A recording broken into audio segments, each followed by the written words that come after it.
약한 나로 강하게 가난한 날 우하게 눈먼 날 볼 수 있게 주 내게 행하셨네.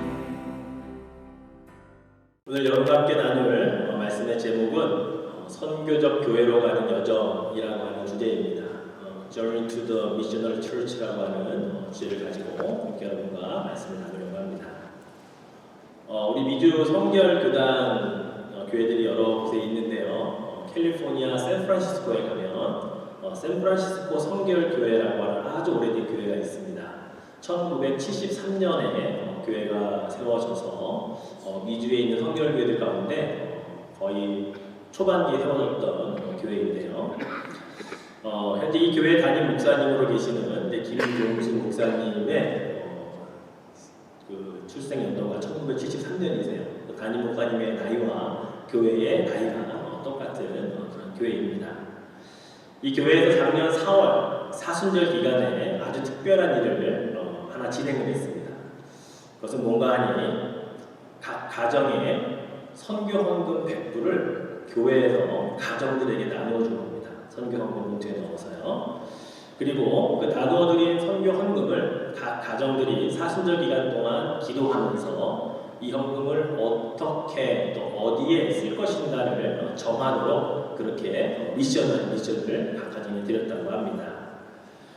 보통은 성도들이 교회 헌금을 하면 교회 당회나 또는 선교위원회 같은 데서 교회에서 섬기는 선교사님들이나 또는 선교단체나 또는 필요한 곳에 선교비를 보냅니다. 그래서 헌금을 내는 성도들과 또 그 선교 헌금을 사용하는 것이 교회가 주체가 되죠. 그런데 이번에는 반대로 해본 겁니다. 오히려 선교 헌금을 교회에서 성도들 가정에 주고 성도들이 그 선교 헌금을 선교지에 보내든 또 선교하는 일에 쓰든 그것을 정하여서 한번 해보라고 하는 미션을 가정 가운데 다 그것을 미션을 드렸죠. 자, 사순절 기간 동안에 각 가정마다 새로운 고민과 고통의 시간들이 시작이 되었습니다. 선교헌금 100불이라고 하는 것을 어디에 어떻게 사용해야 될지 고민하기 시작을 했고 또 기도하기 시작을 했고 저마다 어떻게 할 건지 서로 가정마다 물어보면서 이 일들을 진행해 나갔다고 합니다. 그것을 다 사용하고 난 다음에 구역장이 모아서 나중에 구역장이 발표를 하는 그런 시간들을 가졌다고 하죠. 제가 그 발표하는 영상을 봤고 그리고 발표한 후에 목사님이 또 코멘트 하시는 것을 제가 이제 들어서 이걸 얘기할 수 있는 겁니다. 그 얘기를 들어보니까 구역장애들마다 다 나와서 하는 말씀 중에 대부분 공통적인 이야기는 뭐냐면 너무나도 고통스러웠다는 이야기를 하시는 겁니다. 그 기간들이 너무나 힘들었다는 겁니다. 그동안은 선교헌금을 하고 교회에서 알아서 다 처리해주니까 너무나 좋았는데 그래서 우리는 선교한다 생각을 했는데 실제로 그 역할을 바꿔서 각 가정에게 이것을 일임을 하고 선교 헌금을 사용하라고 하니까 아는 선교사님도 생각도 안 나고 알기는 알지만 어떻게 연결할 방법도 없고 그래서 너무나 고민스럽다는 거예요. 그런데 목사님 나중에 하시는 말씀을 보니까 어떤 말씀을 하시냐면 놀랍게도 이 헌금 100불을 사용하지 못해서 교회로 반납하는 가정이 꽤나 많았다는 겁니다. 물론 많은 분들은 자기가 아는 선교사님께 기꺼이 100불을 보내드리기도 하고 또 자기가 잘 아는 홈리스, 늘 보는 홈리스에게 100불을 주면서 축복기도도 해주고 또 어떤 분은 기척교회 목사님들에게 그걸 보내드리면서 잘 쓰시라고 그렇게 해주는 분들도 있었지만 그와는 반대로 고민하다가 그걸 함부로 쓸 수는 없고 또 아무데나 쓸 수도 없고 안 되겠다 다시 교회로 반납하자라고 했던 가정이 이 담임 목사님 생각보다 훨씬 더 많았다라는 고백을 하시는 것을 듣게 되었습니다. 그러면서 목사님 이런 말씀하셨습니다. 우리 성도들이 평상시에 자녀들에 대한 고민, 학교를 어디를 가야 하며 또 우리 아이들이 나중에 직장을 어떤 걸 잡을 것이며 또 결혼할 때 어떤 여러 가지 그 결혼 문제 고민들을 너무나 많이 하지만 포기하지 않는다는 거죠. 집을 구할 때도 차를 살 때에도 고민은 하고 안에 포기하고 그만두지 않는다는 겁니다. 근데 어떻게 하나님의 교회의 하나님의 비전과 하나님의 선교하는 것을 고민해보고 사용하라고 했는데 고민하다가 포기하고 선교를 반납하는 가정들이 많은 것을 보고 스스로 놀랐다는 말씀을 하십니다. 여러분 어떠십니까?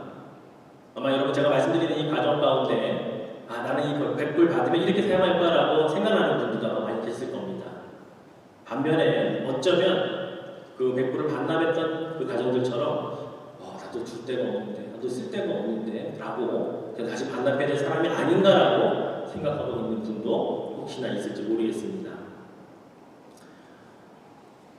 결국은 고민하고 결정을 못 내리고 교회 반납한다는 이야기는 지금까지 내가 선교라고 하는 것에 대해서 한 번도 깊이 고민해보지 않았고, 과연 선교 헌금이 우리 교회에서 어떻게 쓰여지는 것에 대해서도 별로 관심이 없었고, 그래서 나도 이제 선교를 직접 해보는 사람이 되어보지만 전혀 할 수 없는 그런 벽에 부딪히는 모습들을 경험을 하는 시간들이었다는 고백들이었던 것을 보게 됩니다.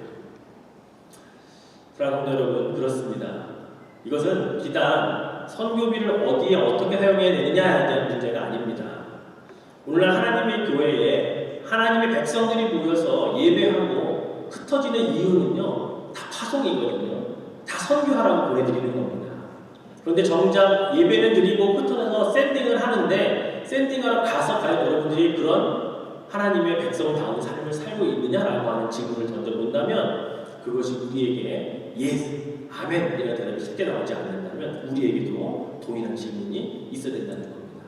과연 우리는 하나님의 나라와 하나님의 뜻과 하나님의 비전, 하나님의 선교에 대해 얼마나 진지하게 고민하며 살아가고 있는가라고 하는 거죠.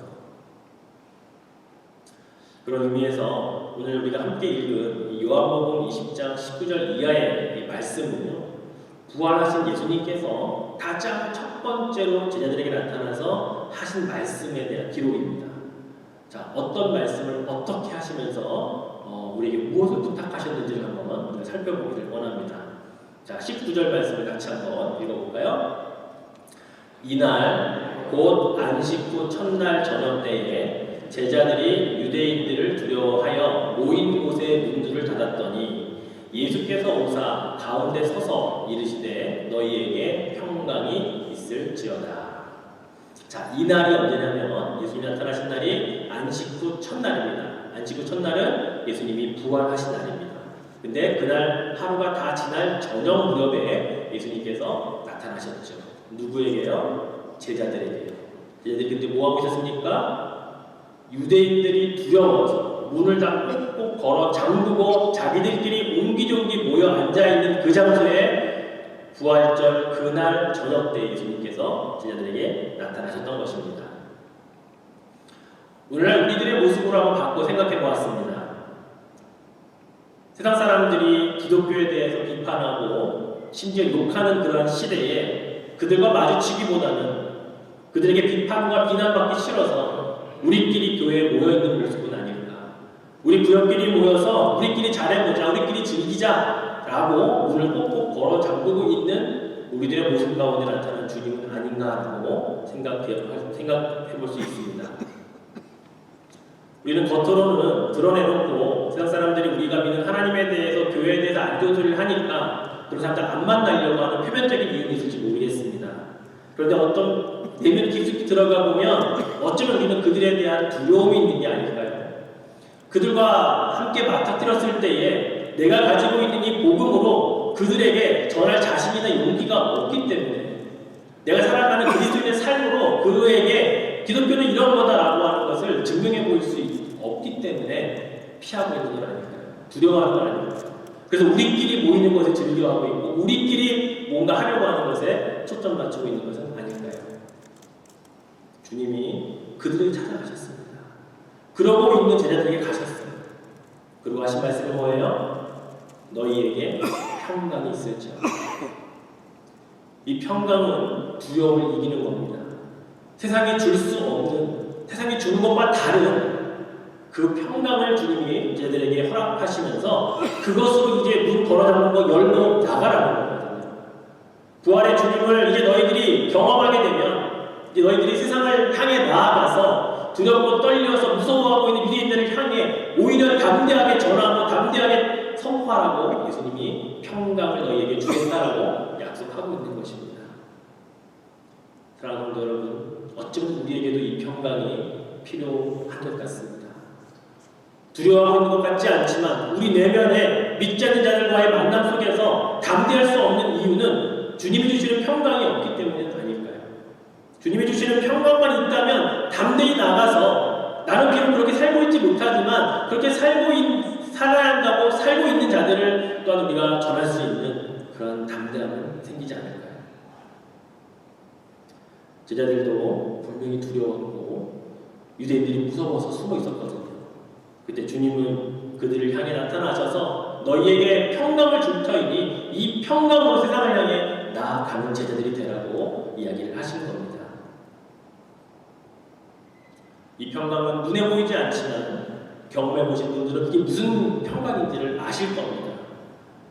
내 마음에 찾아오는 어떤 안정감, 무엇이든지 할 수 있을 것 같은 자신감, 믿지 않는 자들과 만나서 그들을 더 사랑할 수 있고 그들을 다 포용할 수 있는 어떤 그러한 포용력, 이런 것들이 이 평강 안에는 다 있기 때문이죠. 부활하신 예수님께서 제자들에게 가장 먼저 원하셨던 것은 이 평강을 받아 누리라는 것이었습니다. 그러면서 그들에게 이 평강이 될 수 있는 증거를 보여주기 원하셨습니다. 그게 바로 부활의 증거였죠. 예수님께서 제자들을 향해서 21절에 보면 또 이르시되 너희에게 평강이 있을지어다. 아버지께서 나를 보내신 것 같이 나도 너희를 보내노라 말씀하십니다. 그런데 보낼 때는 무엇을 가지고 가느냐? 부활의 증거를 가지고 가라. 내가 살아났다라고 하는 손과 옆구리에 찔린 창자국을 보고 만져보고 이것을 가지고 평강을 얻어서 가라는 것입니다. 기독교는 보냄의 종교입니다. 파송의 종교예요. 그래서 예수님도 뭐라고 말씀하시냐면 아버지께서 나를 보내신 것 같이 나도 너희를 보낸다라고 말씀하십니다. Sending is a mission입니다. 우리가 예배드리는 이유는 보냄을 받기 위해 예배드리는 겁니다. 우리끼리 예배드리고 우리끼리 뭔가 해보자가 아니고요. 예배드린 이후에 세상을 향해 나아가기 위해 우리는 예배하러 모인 것입니다. 그래서 마지막에 여러분 파송 찬양을 하는 거고요. 마지막에 베네딕션을 축도하는 이유는 그 복을 가지고 평강을 가지고 세상을 향해 나아가서 여러분의 직장과 사업장과 가정과 만나는 사람들 사이에서 복음을 전하고 이 삶을 감당하라고 그렇게 여러분을 예배 끝날 때 파송하고 그 다음에 축도하는 것입니다. 보냄이 곧 미션입니다. 보냄이 곧 우리에게 사명이라는 사실을 여러분 기억하십시오. 하나님이 예수를 보내셨고 예수님이 제자들을 보내셨습니다. 제자들이 또 다른 제자를 삼아 그들을 보내셨습니다. 그 또 다른 제자들이 또 다른 사람들을 계속 보내서 오늘날에 2000년이 되는 동안 교회가 생겨난 것이고 교회가 지금까지 보내는 일을 하고 있는 겁니다. 그 교회가 바로 우리들이죠. 바로 성도들인 것입니다. 그래서 교회는 머물러 있기를 좋아하면 안 됩니다. 우리끼리 여기가 좋사오니 하고 머물러 있는 교회는 이제 곧 시들기 시작할 것이고 이제 무엇인가 교회 사명보다는 우리끼리의 이 모임을 위해 존재하는 교회가 되면 하나님도 이곳에 역사하실 이유가 없어지게 되는 것이죠. 오늘날 하나님의 교회를 향한 시대적 요구를 한마디로 표현할 때 선교적 교회라고 하는 표현을 많이 씁니다. 이 한국어로 된 선교적 교회라고 하는 것은 영어로 두 가지로 표현을 하고 있습니다. 미셔너리 철치와 미셔널 철치라고 하는 이름의 두 가지의 개념들이 있습니다. 이 미셔너리 철치라고 하는 것은 선교사를 말 그대로 파송하는 교회입니다. 그리고 해외 선교사들을 후원하는 교회이죠. 물질로도 후원하고 기도로도 후원하고 그래서 해외 선교에 단기 선교도 보내면서 선교를 지향하는 그러한 교회를 미셔너리 철치라고 그렇게 우리가 명명할 수가 있습니다. 자, 반면에 미셔널 철치라고 하는 것은 어떤 개념이냐? 이것은 성도 개개인이 하나님의 뜻과 하나님의 비전 이런 것들을 깊이 고민하고 깨달은 다음에 자신이 직접 나아가서 선교적인 삶을 사는 개인 그리고 그들이 모여있는 교회 공동체 이것을 미셔널 철치라고 그렇게 정의를 내립니다. 그래서 선교적 교회는 이 두 가지가 다 있습니다.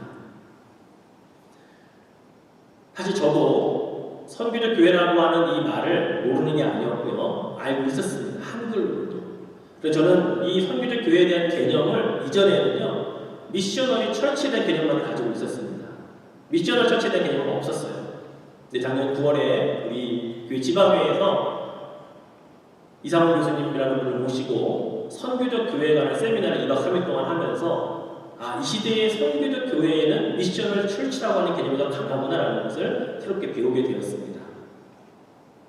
그리고 나서 이 지역에 와서 이 지역에 있는 목사님들과 미셔널 철치에 관한 세미나들을 시작했습니다. 작년 11월부터 이 지역의 젊은 목사님들이 금요일에 2주에 한 번씩 저희 교회에 모입니다. 그래서 아침 7시 반에 시작을 해서 11시까지 2시간과 3시간 동안 이 미셔널 철치로 가는 여러 가지 전략과 또 그 세미나에 관련된 내용들을 발제를 하고 발표를 해가면서 모인 지 벌써 꽤 됐습니다. 3시간씩 여러분 모여서 정말로 미셔널 철치가 무엇하는 것인가에 대한 것들을 고민하고 있어요.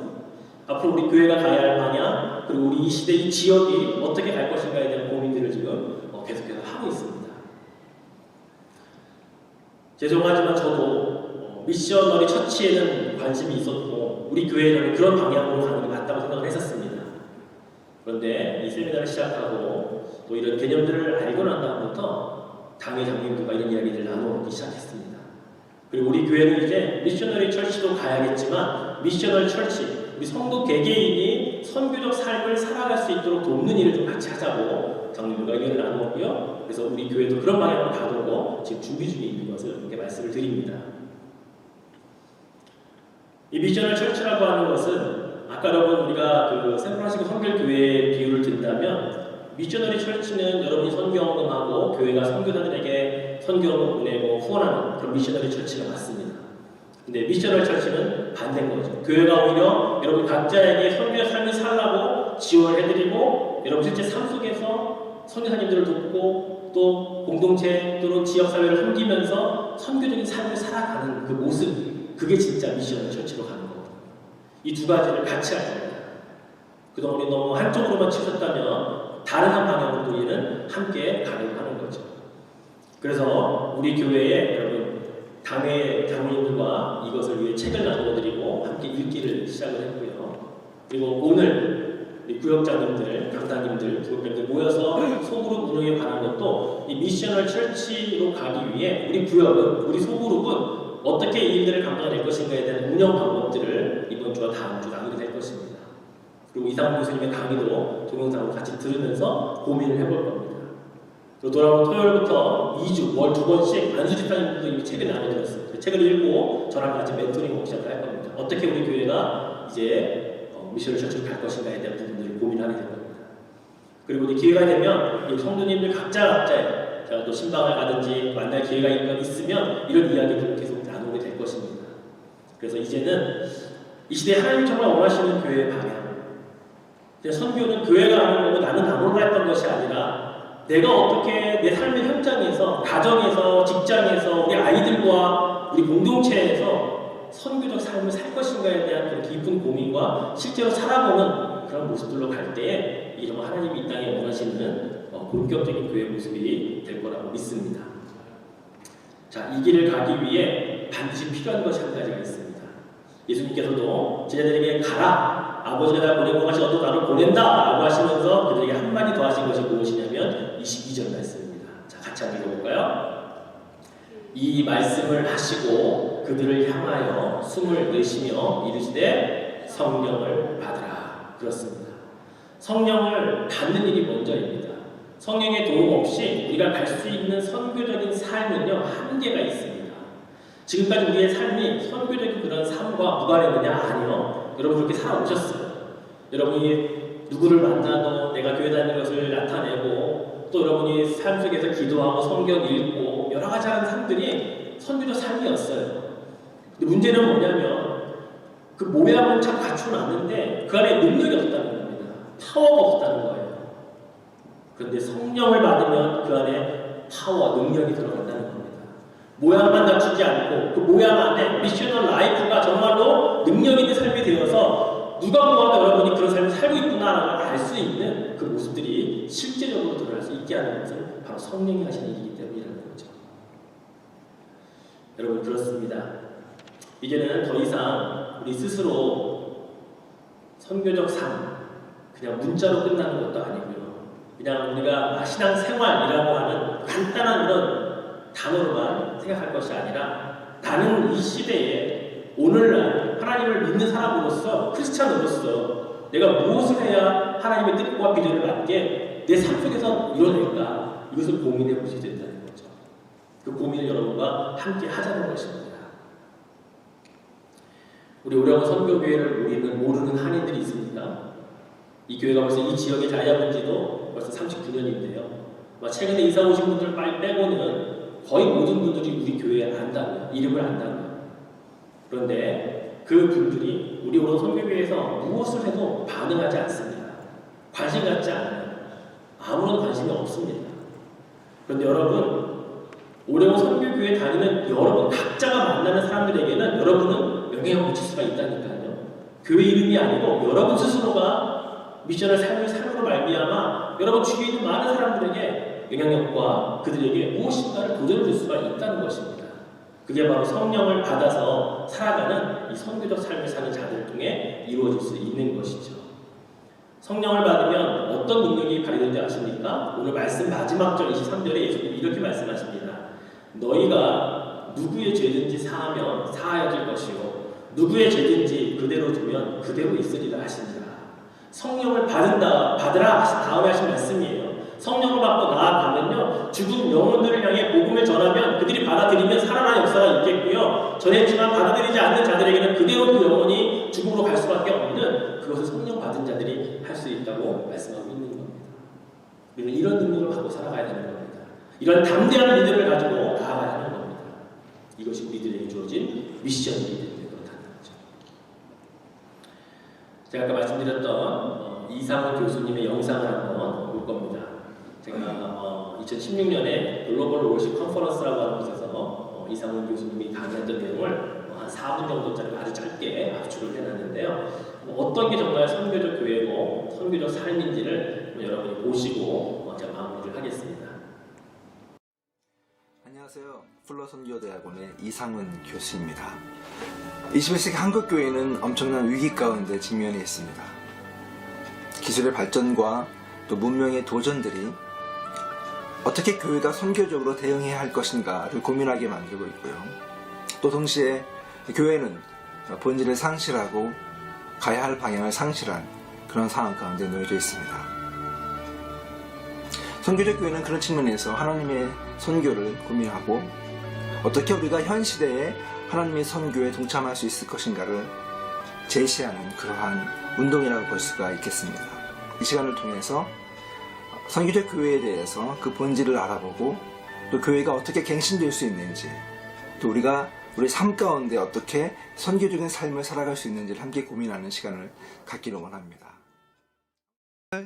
교회에 뭔가 문제가 있다, 혹은 뭔가가 미싱되어 있다, 혹은 뭔가가 변해야 된다라고 하는 그러한 강한 도전이 우리에게 온다라고 하는 거죠. 여러분, 이 시대에도 하나님께서는 여전히 살아서 역사하고 있다고 하는 사실입니다. 이 시대에 하나님은 새로운 방식으로, 새로운 노래로 하나님은 찬양받기 원하시고 있다고 하는 것입니다. 여기서 중요한 점이 바로 이것입니다. 이러한 중요한 운동 중에 하나는 이 모든 교회들의 그 초점이 바뀌어졌다고 하는 거예요. 이전에 나를 향했던 그런 초점에서 살아계신 하나님께 재초점을 맞추는 그런 변화가 있기 시작했다고 하는 것입니다. 하나님께서 역사하시는 예배는 그런 측면에서 본질을 회복하는 예배라고 말할 수 있을 것입니다. 예배 가운데서 하나님께서 임재하시고 하나님께서 영광 받으시고 하나님께서 말씀하시는 그러한 예배, 그 속에서 백성된 우리는 하나님의 뜻을 발견하고 그 뜻대로 살기 위해서 세상으로 나아가게 되는 것이죠. 그것이 바로 예배라고 하는 것입니다. 하나님의 임재, 하나님의 말씀하심, 그리고 하나님의 뜻이 임함으로 인해서 그 뜻을 발견한 백성들이 그분께 응답하고 그분의 마음을 잊고 그분이 원하시는 것을 위해 살아가는 그것이 참된 예배의 회복이고 부흥의 시작이라고 하는 것입니다. 그렇다고 한다면 마지막으로 하나님께서 이끄시는 예배는 어떤 결과를 초래하는 것일까요?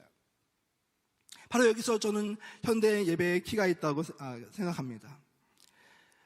여러분, 참된 예배 공동체는 함께 모여서 예배하는 것으로 그치지 않는다고 하는 거예요.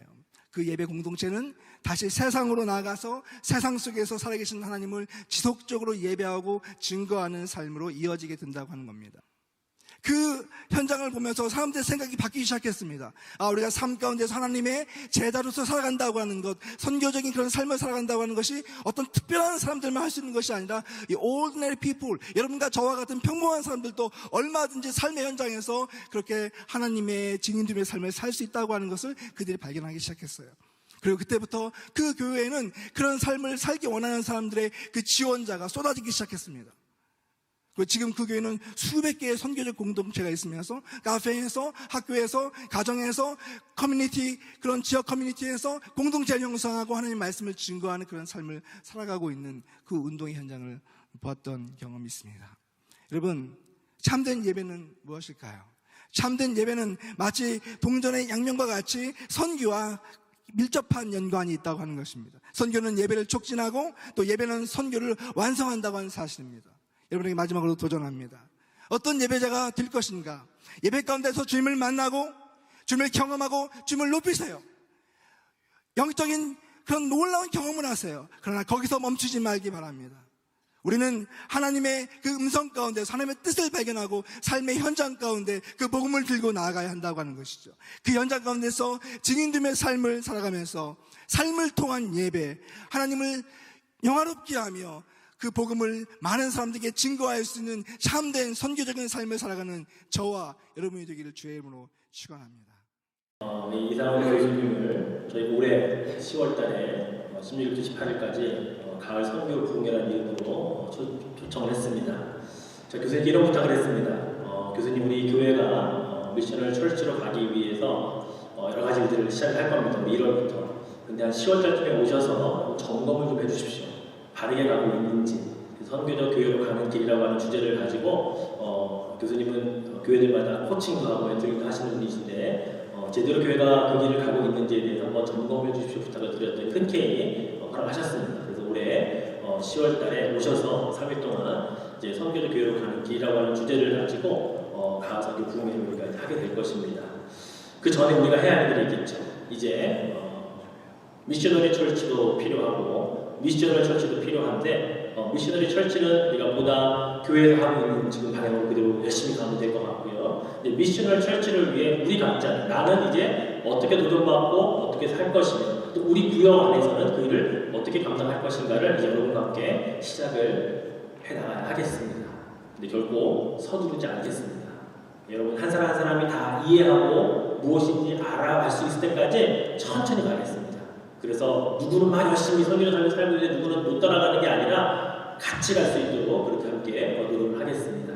대신 여러분께 부탁드리고 싶은 것은 중간에 포기하지 마십시오. 관심 갖다가 끊지 마십시오. 끝까지 포기하지 않고 관심 가지고 함께 갈 수 있다면 이 시대 하나님이 정말 원하시는 교회 안에 그리스도인으로 성도로서 좀 새롭게 분명히 거듭날 수 있음을 저는 확신합니다. 그 길을 함께 갈 수 있도록 여러분이 동역해 주시고 또 함께 그것에 관심 가져주시고 기도해 주실 수 있기를 다시 한번 부탁을 드리면서 또 우리 하나님이 원하시는 그 길, 그 교회로 나아갈 수 있기를 다시 한번 주님의 이름으로 여러분과 함께 부탁을 드리겠습니다. 기도하죠. 기도하겠습니다. 하나님, 이 땅에 수없이 많은 교회들이 세워졌다 사라졌습니다. 교회가 사라진 이유를 우리는 알 수 없습니다. 그러나 지금 2020년 오레곤 선교교회가 포틀랜드 땅에 39년이라고 하는 시간이 흘러가면서 존재하게 하신 이유는 분명히 있음을 믿습니다. 교회 창립 때부터 있었던 것은 아니지만 또 여러 교회를 전전하다가 우리 교회도 동작하게 되는 일도 있었지만 그러나 오늘 이 자리에 있게 하시고 이 귀한 말씀을 듣게 하심은 우리에게 주신 새로운 사명과 하나님의 말씀이 있음을 믿습니다. 하나님께서 이 시대에 선교적 교회 사명을 주셔서 선교사를 파송하고 후원하고 그들을 위해 기도하라고 하셔서 열심히 그렇게 했습니다. 그러나 이제 그것뿐만이 아니고 우리들도 우리 개인들도 우리의 삶의 현장에서 선교적 삶을 살라고 다시 한번 도전하십니다. 그게 이 시대에 필요한 교회의 모습이고 진정 원하는 선교적 교회인 것을 깨닫습니다. 그래서 우리는 두 날개를 함께 피기를 원합니다. 비록 첫 날개질은 서투를 것이고 힘이 들겠지만 그러나 어느 순간 비상하면 두 날개를 피고 창문을 헐벌 나오는 독수리처럼 우리 교회가 그렇게 비상할 날을 기대하고 달려가겠습니다. 어느 한 사람의 날개짓으로 움직여지지 않습니다. 모든 성도가 한마음한 뜻이 되고 성령을 받고 평강을 가지고 나아가야 하겠습니다. 하나님 도와주십시오. 그 길을 함께 갈 수 있도록 도와주시옵소서. 나고자 없도록 하여 주옵소서. 중간에 포기하거나 실망하거나 관심을 끊는 자 없게 하여 주옵소서. 그래서 하나님의 교회가 이제 40주년이라고 하는 시간을 향해 달려갈 때에 이것을 통해 성숙과 성장을 이루어 이 지역의 교회다운 교회가 세워지게 하여 주시옵소서. 그렇게 인도하시고 이끌어가시는 하나님을 기대합니다. 도와주실 줄로 믿사오며 예수님의 이름으로 기도드립니다. 아멘. 우리 찬양팀 올라오시고요. 마지막 찬양 510장입니다. 우리 함께 이 찬양을 부르겠는데요. 하나님의 진리 등대.